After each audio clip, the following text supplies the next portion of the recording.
So we're getting a little close to spring break now, about 2 months out, but what we would typically recommend is to start saving early. So if you can really start planning in August for thinking about spring break in March or April, then you're able to have a longer time to save.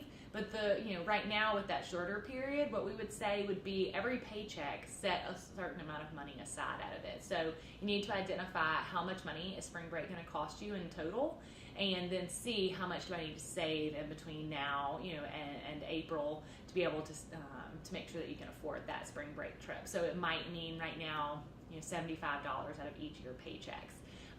If you start saving early, then it may only mean $25 per paycheck.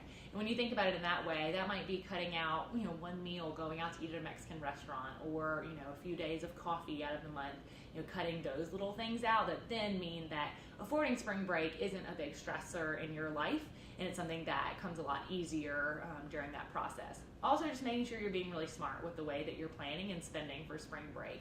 You don't need to buy a brand new swimsuit every year. Those things that we think of as needs, in reality, they're just wants. So making sure that when you are budgeting and planning for it, that if it's not something that you absolutely need, it may not be something that you need to put in your budget for that time period.